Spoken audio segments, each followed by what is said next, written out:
Online multimedia সাংবাদিকতা আজ শুধুই ভিউয়ের দাসে পরিণত হয়েছে। এই বিষয়টি এখন গণমাধ্যম পাঠকদের বড় একটি আলোচনার বিষয়। এটি বাংলাদেশের মূলধারার সংবাদ মাধ্যমের বাস্তব সংকটের প্রতিচ্ছবিও বটে। বর্তমানে দেশের অধিকাংশ অনলাইন এবং মাল্টিমিডিয়া প্ল্যাটফর্ম এক অদ্ভুত প্রতিযোগিতায় নেমেছে। কে কত ভিউ পেল, কার কত ভিডিও কত মিলিয়ন ছুঁয়ে গেল, কোন পেজ কত রিচ করলো, 2-1 মাস পরপরই সামাজিক যোগাযোগ মাধ্যমে আমরা দেখতে পাই যে বড় বড় বিজ্ঞাপন, ফটো কার্ড, আমাদের ভিউ 10 কোটি, আমরা শীর্ষে, যেন ভিউই সাংবাদিকতা। এটি চূড়ান্ত সাফল্য। কোনো ইনভেস্টিগেটিভ রিপোর্ট নেই, কোনো ব্যাখ্যামূলক রিপোর্ট নেই। গত 54 বছরে দেশে বহু ঘটনা ঘটে গেছে। গত 17 বছরে অনেক কেলেঙ্কারি হয়েছে। সেসবের কিন্তু ফলো আপ নেই, কোনো লুটপাটের নিউজ নেই, ইনভেস্টিগেশন নেই। আছে শুধু চটুল বিষয় নিয়ে ভিডিও বানিয়ে সামাজিক যোগাযোগ মাধ্যমে ছেড়ে দেওয়া। কে কত ভিউ হলো, কত ডলার এলো, পুরো মিডিয়া জগৎ এখন ভিউ নিয়ে ভেউ ভেউ করছে। বাংলাদেশের বাইরে এই ধরনের আত্মপ্রচারমূলক ভিউ জাহিরের সংস্কৃতি আছে কিনা আমি জানি না। আন্তর্জাতিক মিডিয়াগুলো সাধারণত দারুণ সব রিপোর্ট দিয়ে সাড়া ফেলে।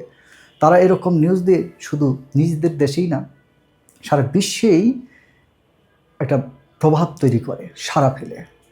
তারা তাদের কন্টেন্ট দিয়ে, বিশ্বাসযোগ্যতা দিয়ে রেফারেন্স তৈরি করে, তাদের ভ্যালু দিয়ে নিজেদের অবস্থান জানান দেয়, ভিউ দিয়ে নয়। আমাদের গণমাধ্যমের ভিউ আছে, ভ্যালু নেই। এই ভিউয়ের আড়ালে সংবাদ বা তথ্যের মান চলে যাচ্ছে অতলে।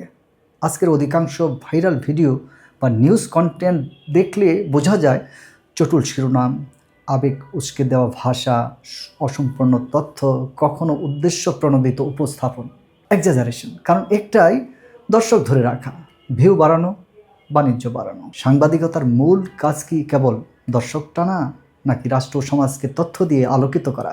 একটি সংবাদ তখনই সার্থক হয় যখন তার সমাজকে কোনো সিদ্ধান্ত নিতে সাহায্য করে, কোনো ব্যক্তিকে সিদ্ধান্ত নিতে সাহায্য করে, ভালো মন্দ, কি সঠিক কি ভুল, কোনটা গ্রহণযোগ্য কোনটা বর্জনীয়। অথচ আজকের ভিউ সর্বস্ব মাল্টিমিডিয়া কন্টেন্টে একটা সারি আমরা দেখতে পাই, বিরাট একটা গ্যাপ আমরা দেখতে পাই। মিডিয়া কি কেবল আয়নার কাজ করবে, না দিক নির্দেশনারও? নিরপেক্ষভাবে ঘটনা তুলে ধরা সাংবাদিকতার মৌলিক দায়িত্ব, এই নিয়ে কোনো দ্বিমত নেই কারোরই। কিন্তু একই সঙ্গে সংবাদ মাধ্যমের আরেকটি গুরুত্বপূর্ণ ভূমিকা আছে, সমাজকে ব্যক্তিকে পথ দেখানো। কোনো বিষয় রাষ্ট্রের জন্য ইতিবাচক, কোনটি দীর্ঘমেয়াদে ক্ষতিকর, এই বিষয়গুলো আলোচনার জায়গাটি তৈরি করার দায়িত্ব কিন্তু মিডিয়ার। কেবল যা ঘটছে তা দেখানোই যথেষ্ট নয়, কেন ঘটছে, এর প্রভাব কী, এর থেকে কী শিক্ষা নেওয়া যায়, এই প্রশ্নগুলোর উত্তর খোঁজাও সাংবাদিকতার অংশ। যে মিডিয়া এই দায়িত্ব পালন করতে পারে, সময়ের পরীক্ষায় তারাই টিকে যায়, তারাই হয়ে ওঠে রেফারেন্স মিডিয়া, যাদের রিপোর্ট উদ্ধৃত হয়, যাদের বিশ্লেষণ বিশ্বাসযোগ্যতা পায়। আজ হয়তো একটি ভিডিও কয়েক মিলিয়ন ভিউ পাচ্ছে, কিন্তু 5 বছর পর সেটি কি কেউ উদ্ধৃত করবে? সেই কন্টেন্ট কি ইতিহাসের কোনো দলিল হবে? সাংবাদিকতার শক্তি তার আর্কাইভে, তার বিশ্বাসযোগ্যতায়, তার ধারাবাহিকতায়। ভিউ ক্ষণস্থায়ী, বিশ্বাস দীর্ঘস্থায়ী। এই কারণেই এখন সময় এসেছে একটি স্পষ্ট বিশ্বাস গড়ে তোলার। আমরা কি কেবল কন্টেন্ট প্রডিউস করছি, নাকি সত্যিকার অর্থে সাংবাদিকতা করছি? সংবাদপত্র হোক বা অনলাইন মাল্টিমিডিয়া, দায় শুধু খবর প্রকাশ করেই শেষ হয় না। সমাজকে প্রশ্ন করতে শেখানো, ক্ষমতাকে জবাবদিহির মধ্যে রাখা এবং নাগরিককে সচেতন করাই সাংবাদিকতার মূল উদ্দেশ্য। ভিউ গুরুত্বপূর্ণ, কারণ দর্শক ছাড়া মিডিয়া টেকে না।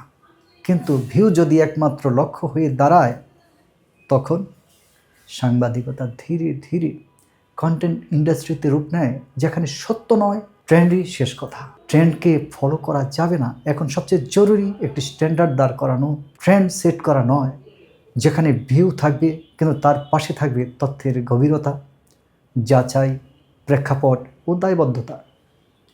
কারণ আজকের ঘটনা আগামীকালের ইতিহাস। ইতিহাসে মিডিয়া চেনা যাবে ভিউ দিয়ে নয়, চেনা যাবে তার সমাজকে কতটা সঠিক পথে নিয়ে যেতে পেরেছে তার ভিত্তিতে। যা দেখি তাই দেখাই, ভিউয়ের জন্য দেখাই, সেটা কোনো ক্রমেই আদর্শ গণমাধ্যম হতে পারে না।